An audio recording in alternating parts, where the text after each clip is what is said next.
Hey, everybody. Thank you for joining us today. We're having a conversation about how EPR is a gateway to business success. We don't really hear that very often because there's a lot going on and it's really complicated, but harnessing your data can lead to wonderful things for your business. And so I am here today joined by Allie. Allie, tell us more about Coral and what you do. Hi, Jesse. Thanks for having me on. So I'm a sustainability professional through and through. Always wanted to work in the field. Got both my bachelor's and my master's in environmental science. Started my career working at EcoVadis, which is a sustainability ratings company. Learned a lot about how different companies evaluate their suppliers, kind of building all these due diligence tools, data tracking tools, and kind of evaluating companies through that. And the last 5 years, I've pivoted a little bit, worked a little bit more directly as a consultant for individual companies, starting off like the last, I guess, my earlier part of those few years, working more specifically with packaging companies, more cosmetics clients, helping them to manage their products, looking at the materials, packaging, end of life, circularity, doing a lot of carbon calculations and impact assessments, and finding ways of really improving products overall. Beyond that, I've also done a lot of work on communications and making sure that companies are able to really leverage what they're doing and the data that they have in such a way that they're communicating most effectively and most transparently. Um, Yeah, absolutely. Good work. Thank you. So, one of the reasons I wanted to have this conversation today is because I think a lot of people are missing the point around EPR and the benefits it provides your organization. So, it's really around EPR, and EPR reporting is really around data and having all of your data.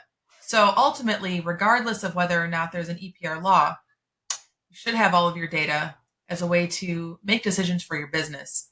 Say a little bit about how you see data and leveraging data. Yeah, so I mean, EPR is, especially like in the US, it's at this stage, it's still relatively early in the states where it's been implemented. And at this point, it's really just about collecting a lot of packaging data um, for like product level uh, data on products. So on materials, on weights, on recyclability. And all of that data is actually really useful for other purposes as well. Like companies that are collecting this, they can benefit from not just using this to comply with EPR, but also this is the exact same type of data that you need for a comprehensive scope 3 emissions calculation, which nowadays more and more companies are asking for. It also helps to do life cycle assessments, so product specific carbon calculations. So all this data has multiple different uses.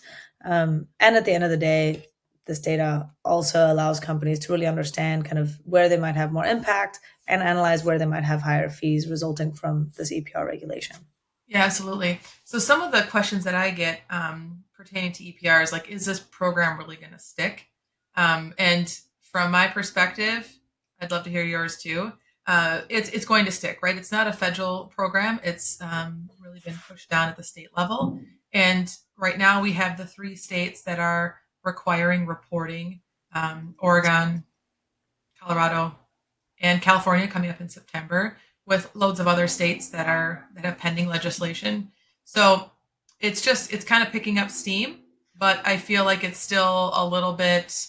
I don't know. It's a hurricane out in the middle of the ocean, and no one's paying attention to it. That's such a great way of describing that hurricane in the middle of the ocean. Yeah, I mean, look, policies kind of have their ebbs and flows, but I think you're right. It's not going to go away. Even with this administration, like things are changing, but that doesn't mean that it's going to go completely away. I always, with a lot of this environmental regulation, I always look to the EU and laws that they've passed, and EPR has been something that they've been implementing since the 90s, and it's expanded like huge, like they're way beyond the data stage of that in Europe. Like they're looking at really end of life responsibilities. So looking at that horizon, like I definitely can't see it going away in the US. Adoption might be slow at first, but again, because you don't know if you might be affected, even if you're not in one of these three states, like the data is hugely beneficial to you. Like as a company, like, okay, getting the data is always challenging, but once you have it, you're just empowered with so much more capacity to make decisions, that like I can't imagine it going away, because companies that start to comply, they're going to realize the benefits of it. And it's one of those things like, well, if it's good for the company, why would I stop doing it? Yeah, that makes sense. Say a little more about the EU and what's going on in the EU, because I was reading that, that like you said, the EPR has been around for a really long time, and EPR in the EU started out kind of like what we're doing in the US, and that is each country having their own policies. But now I hear it's changing, um, trying to get more of a unified approach throughout the whole EU. Do you have anything to say about that? So I'm not as well versed in the current state of the EPR in the EU. I do know that the EU generally is trying to go into like aligning its policies between the member states, so that it's easier for companies to comply. Yeah, Um, so unifying regulations has definitely been a trend within the EU broadly. Specifically on EPR, though, it has progressed like massively over the last couple of decades. Where again, it started off with data. Nowadays, like they're fully in the well, what it stands for, extended producer responsibility, right? It is the producer's responsibility to take care of products after their useful life. So that means that the responsibility of the producer goes beyond like, I sold someone a product, I'm done, like no longer my issue. No, the producers are still responsible. So in Europe, they're really going into, large appliances like fridges, microwaves.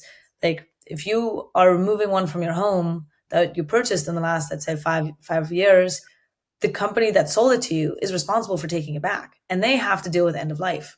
So they've taken it so much beyond like just collecting the data. They're just like, no, like it is no longer the responsibility of the consumer to take care of it, to send it to a landfill or deal with all these things. It is the producer's responsibility to wow. take it apart and kind of figure out how best to like essentially disassemble for landfilling, or ideally like disassemble to recreate new versions of the same Yeah, product. recycle it.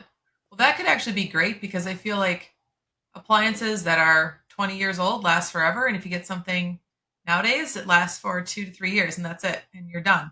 You have these Yeah, massive appliances. Um, exactly. I mean, yeah. What is it? Designing for obsolescence. yes, That's a it's thing. terrible. It's It's terrible. horrible.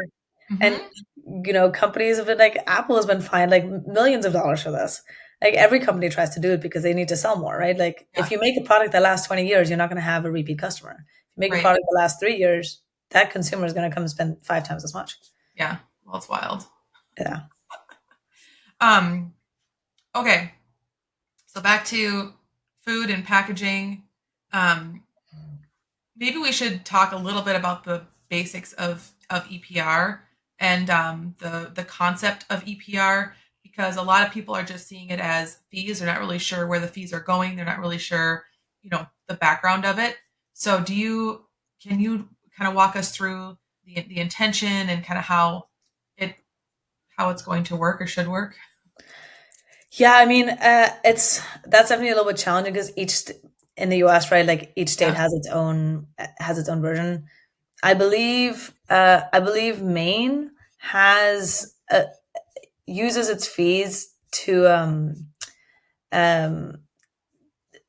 I believe Maine is the one that uses its fees to refund like state programs for recycling. Um, so Maine is the one that has like, in theory, they're still developing it. It's a state-run program.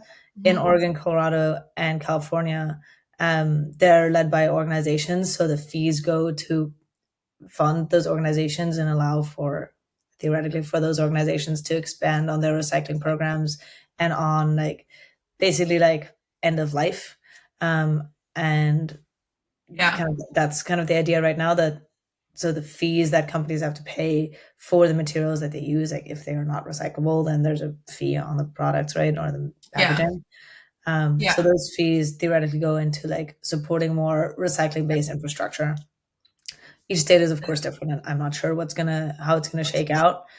Ideally, though, I mean that would be great, right? It's like a revolving fund kind of idea Yeah. where at first there's going to be a lot more companies that pay fees because the assumption is there's going to be more products and Improvements that need to be made. yeah, exactly. So at first, like there's going to be a higher proportion of products and materials that fall kind of out that are going to be fined or that are going to have fees. Yeah, like But then polystyrene. over time, as companies improve their products, theoretically there should be fewer products paying fees. Now, I don't know what to say about it. Maybe the fees will go up. That's always a thing that happens too. So maybe the calculation is it'll Sure. maintain more or less the same income. I'm not sure, but Okay. theoretically, like those fees should go to pay for good things for the infrastructure for those organizations or the PROs to also like be able to educate and train like more companies to be able to be more compliant. So hopefully those fees will go to positive things that'll just Right. drive the whole end of life responsibility and products forward, or end of the sorry the responsibility of products at the end of their life and the end of life management forward. Yeah. Okay, so right now the process is everybody registers with one PRO or pro. That's called Circular Action Alliance or CAA. That's the third party where every state report gets sent to CAA. They assess the fees, they charge the producer, and those fees are distributed because, like you said, they're going to different places and different organizations within each state. So Oregon wants to focus on, hey, we have the coastal population and we have a lot of rural population. So we want to use our fees to say, no matter where you are, how do we create the experience where no matter where you are in the state, you have the same process for recycling. You can recycle all the same materials so that if you buy something and it has an H2R code on it, you know that, trying to move away from this like check locally thing where you're like, I don't even know what that means. So then you wish cycle it because somewhere it's recyclable. So that's detail on that, and then each state's can be able to kind of define where the fees go. But essentially, what's beneficial is as a producer. So what's a producer? So a producer is the brand owner. So if you are a private label producer, if you are a private label manufacturer, the producer is actually the brand owner. So it would actually be your customers. And if you're making a branded product, then you are the producer. And so, putting all this together to say that the fees are going to land differently depending on, who's responsible. But this third party CAA is where all the fees get paid to. And it kind of goes out from there. So having all your data, if you're a producer or if you're a contract manufacturer, because your customers are going to ask you for the data. So having it organized is going to be really great in one spot, right? Because some people I think are thinking, okay, well, I've got all these different reports. I don't know what to do. Well, I'll start by just gathering all your data into one place and then creating custom reports from there. That's what we do. We help companies take all their specifications, sort through them all, connect all the dots, get everything in one like database or dashboard, and then custom report from there. And like you were saying, Allie, it's once you really should have your information because that allows you to make informed decisions, like facts not feelings sort of decisions. Yeah. Can you think of any examples you want to share, like real world examples of how, like in your space, it can be around carbon or it can be around packaging, but just sustainability in general, and maybe some of the success stories you've seen from people actually harnessing their data and creating results?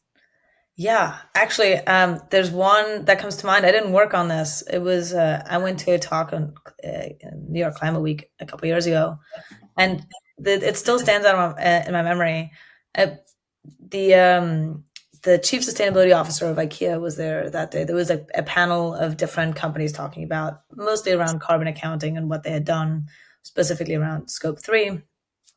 And this IKEA sustainability officer talked about how in the previous year they had been able to narrow down so much in their scope 3 calculations, so getting raw data on individual materials that they were using.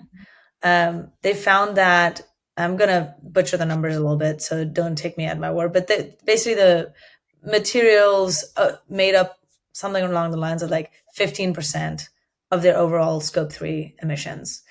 And within materials, shockingly, glue made up a huge proportion. That it made up 3% of their overall scope 3 emissions. So they were like, well, we don't need to make products with that much glue anymore. So they started looking at different ways that they can, sell their products that Mhm. don't require glue. And they were able to innovate and change their products such that they reduced their glue needs by something like 60 to 70%. Just And because they had the awareness and they could get because, after yeah, it. exactly. So they were able to find these hotspots of like where, and you think like, okay, it's a huge company like IKEA, they sell Yeah. globally. So what? Like their glue, this is what they're focusing on. But it was like they could pinpoint like one specific area that they could have an impact on and where they could focus their ideas and innovations. And like, I think that, now like I'm sure that there's benefits beyond that of just like, oh, well, now maybe there's something that was made simpler in terms of the assembly of products because like maybe they were able to use other materials, maybe they were able to kind of reduce the amount of parts that needed gluing in the first place. Yeah. So it allows having that data and being like, oh, there's not even an issue. It's just like there is a lot of impact in this one area. Let's see how we can tackle it, and that opens up the doors to innovating on a product level. Well, yeah, I mean, when you have complex organizations, it can be difficult to see where a focus should be. Yeah, And exactly. And that's just it. So like if you can prioritize for impact, yeah, that's a huge win. Mhm. absolutely. Yeah, and I've seen that with some of my clients where, even companies that just want to do their carbon calculations, scope 1 and scope 2 is always relatively basic. Once we get into scope 3 and they get their first results, they're like, "Oh my God." Like I've had companies where, they've been making such an effort to reduce their scope 1 and scope 2, and then we expand to scope 3 and they realize that scope 3 makes up like 97% of their emissions. Can you explain scope one, two, and three? Yes, of course. Sorry. Thank you for reminding me that not everyone Yeah. speaks my language. So, scope 1 and 2 are basically related to the company's operations. So, that means, so scope 1 is related to direct emissions. So, think any um, greenhouse gases or fossil fuels that you can kind of see or smell. Okay. So use of like company owned vehicles, any gas used on site, those types of any like gas powered products or equipment. A lot of manufacturing companies use a lot more gas than a regular Like office space. refrigerant and stuff too. Refrigerant falls In into there. that as well. Yeah, exactly. So, if there's a lot of ACs or something, there's always leakage from ACs, so that has to be included as well. Scope 2 is basically just electricity, Oh, just okay. from the company's own operations. And then scope 3 is everything else. So scope 3 is divided up into 15 different categories, upstream and downstream. So upstream is anything that happens in kind of the entire supply chain, like before the company, so your suppliers.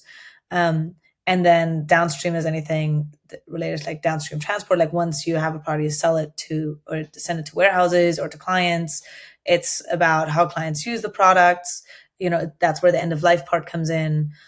So it's really broad. There's also like business travel and employee commuting and all of that factors into scope 3 as well. How about distance, materials, like raw materials travel? Is that part of That's it? Yeah, absolutely. There's technically two parts of transport and scope Yep. 3. One is upstream, one's downstream. So, in the case of materials being transported to suppliers and from suppliers to you, that's all Yeah. included in the transport. So Um, then that's a different program and a different analysis than EPR, but the data, there's some common like overlap in the data. Exactly. Yeah. Okay. Same with the materials themselves. So EPR want to be compliant with EPR, you need a lot of data on the materials, the Mhm. sources, the recyclability. All of that technically goes under what's considered purchase goods and services, which is category 1 of scope 3. Okay. And as a company that uses those materials to produce goods, right? You are purchasing raw materials, you're purchasing that paper, you're purchasing that plastic. So all of that information goes into category 1 of scope 3 calculations. Okay. Okay. And so now we're kind of going a little bit over to like scope three. Is that something that people are concerned about in the US, or is that I know they're doing it in the EU pretty I mean universally in the EU? Yeah. So the laws in the US are around carbon disclosure are not quite as expansive as in the EU. What's happening though is because there are basically there's fewer companies that are being regulated on this, like the carbon being required around to disclose on carbon emissions. Yeah. But because these are all very large companies and they're required to disclose on their scope three, and remember, scope three is suppliers and clients, now all of a sudden, all these large companies have to go to their suppliers and ask them for their data. Yes. And so there's this huge waterfall effect that, like, now companies are being asked to provide data not because of regulation, but because their client is asking them. So I've seen that a lot with some of the companies that I work with. That Target, for example, is regulated. Target sells everywhere. Target has all these environmental programs. They want data from their suppliers. So Right. now all these suppliers are scrambling to get really specific data on carbon emissions. Yeah. Yeah. Yeah, and I'm sure there's a lot of tools that are coming up with regards to tracking all of this, and um, with AI and with cameras and with sensors and with everything else. I'm sure that data collection has to ramp up, right? I Yeah, think um, a lot of companies. Hold on, just a minute. that's it. I'm doing a podcast, so I'm just gonna.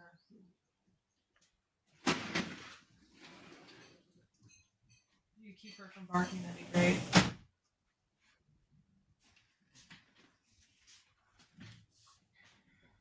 Okay, now I got to regroup here because I don't. That's right. Um. Okay. Data collection. Yeah. Yep. Okay. I gotta get my head back in where it was. um. No, just around data collection and getting the data. Packaging has been historically kind of an afterthought, and then everything outside of that as well. So companies are paying utility bills, right? They're paying for these different services, but they haven't yet really tracked it or had that mindset of data is everything and we're going to need all the data. And I think, being in manufacturing is just chaos, like day in and day out. It's pretty much chaos. Yep. And so we are really going to need to support our manufacturing partners with resources that allow them to quickly capture data and kind of automate. Have you seen anything in your world that's helped people automate information capturing? Do you have any pro tips or things people should just consider thinking about in terms of kind of getting ahead of this hurricane sense? Well, first of all, I want to thank you for bringing this up because it is such a big topic that I feel like outside of the sustainability world, it's not really talked about. Within sustainability, we're calling it like the golden age of data collection, where sustainability professionals are kind of just a little bit frustrated with the sheer quantity of data that needs to be collected rather than progress. And the whole issue is it takes so long to organize data and collect it that it's just like all resources are going into finding ways of like collecting it, organizing it, structuring it so that it can be used for carbon calculations, for regulation, for disclosures, for all of this stuff. So my number one tip is just from day one, whatever you have, organize your information just like you organize your files. Organize information around, when your purchasing team places an order. Like, make sure it's very clear what is in each order. Like, have things laid out such that in an ideal world, what I always try to do, especially again focusing a little bit on scope three, is I'm trying to use the tools that companies already have in place. Like, if they have, companies have some sort of purchase tracking system. Well, now let's take that purchase tracking system, add a couple of columns to make sure that we can categorize things appropriately. And then, with that, pivot tables, simple analyses, you can do so much. But just use whatever systems you currently have and add a couple of columns, add a couple pieces of information, things like on an order, just add weight and material. makes your life so much easier when you're trying to comply with EPR. Yes. Like Yes. Yes. like stupid simple things like that. That is my number one tip. Number two is if you have someone that has the time, that has the ability, that understands the company as a whole and understands policies, then they can like pull certain things together or source from different spreadsheets so that everything can go into one So I think company area. most companies lack that person. And Yeah. even if they have somebody that is like sitting in that role, they are not very learned in what their role is because everything's changing so fast. Yeah. Is there any way that is there any way companies can kind of resources or even websites? I mean, I personally, like, I have some websites I track in terms of legislations and things like that, and I do not understand them. Like, it is so complex. Like, it just feels completely overwhelming. And, you've just broken it down a little bit like, hey, add a couple of these fields to your purchase order, for example. But if somebody wants a professional to come in like and just do something small to help them kind of work smart, not hard, what are you seeing resources like that kind of pop up that can step in? Yeah, I mean, I've seen definitely there's a lot of service providers out there. Like oh so many. Because again, this is such a big topic like in the environmental field like data collection, like just service providers left and right offering help on this. Now, obviously, like for smaller companies, that might get a little bit expensive. There are some digital tools. I'm not well versed in them. So I would say look around. There is a great company called Kanata Q that is, well, it's a website really, and um, it's a marketplace basically without there actually being any payment, where service providers can put their services on there, and then companies who need environmental services can go find it. It's like a massive database. So I would use that and see, like, just type in, search exactly what you need, and then a bunch of different service providers can pop up. All right. So I would suggest companies use that because every company has its own specific unique needs. If you want to collect data for some specific clients or because you're asked to respond to CDP or because EPR applies to you, then there's slightly different ways in which you want to collect that data. And there's so many different service providers out there that Yeah, well, that's a just good find the one that's most resource to go tailored to to. your needs. Yeah, I'll put that in the show notes so you can Yeah, reference absolutely. that. Cool. Well, this has been fun. Yeah. This has been a lot. Yeah, I think there's a lot of information in here. Yeah. Well, and it's I think we're all in the struggle bus together, Yeah. and ultimately having data is the right thing. Kind of clearing the noise away and saying, okay, what data do I need to collect? Basing that on the reports you need to submit, understanding those fields are going to change in the future, but how do you get better at managing your own data? And then from a packaging standpoint, we like to take that data and then look for efficiencies, cost savings. Like, could you change polystyrene and go to molded pulp? Like, what would your fee structure? How could that change?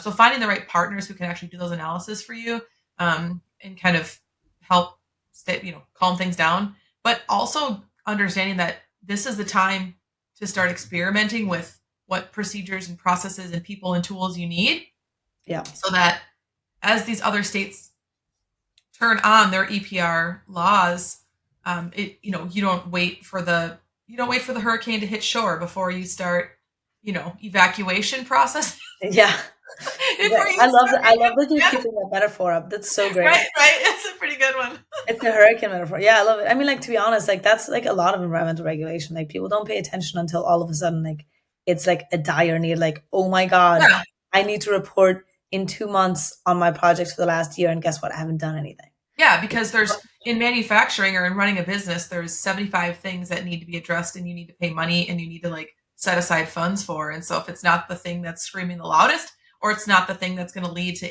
increasing your growth or your profit or your revenue, then it's kind of like, well, it has to get pushed down, right? Until all of a sudden it's an emergency. Right. So I, let's have emergencies. yeah, absolutely. I think the one thing that we didn't touch on quite as much Hmm. is like the business opportunity, the business potential. Yeah. And I've seen this a lot, I guess more recently that especially for environmental projects, companies, people always want to see the ROI. Like what is the when does this project pay off? But I Yeah. think a better metric is how much money, like how much avoided fees or how many Yes. avoided costs do you have? Like if, for example, when the hurricane hits, it can cost you 2 billion to rebuild. But if you're prepared, you've spent, 100 million preparing yourself for the scenario. Yeah. All of a sudden, you've saved $1.9 billion. Right. And that's something that is really hard to build into financial models.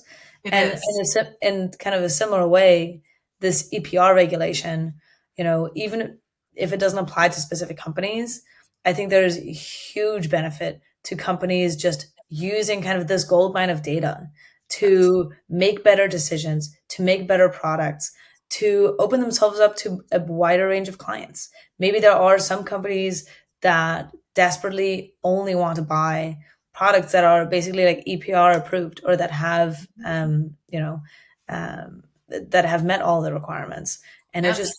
opens up business opportunities, especially early on. Like this is how you can stand out as a leader, and in the packaging industry, especially where the competition Yes. is so fierce.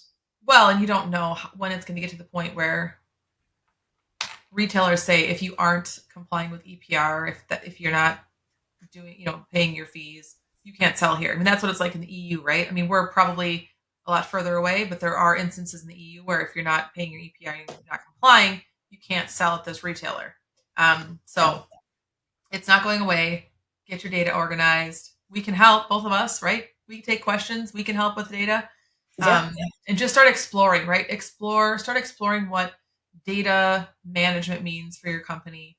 Now is the time to do it because it's still a playground. I would say it's still like people are sorting things out, so you have time to figure out what's going to work for your organization. But just don't wait for the hurricane to hit shore. yeah. Absolutely. Yeah, that's so true. Don't wait for the Okay. hurricane to hit shore. That is the lesson learned. Be prepared. That's Collect right. your data and use it. All right, Allie. Well, thanks for joining us today. Appreciate your time. Of course. It was so nice talking to you again. All right. Take care, Jesse. You Bye. too.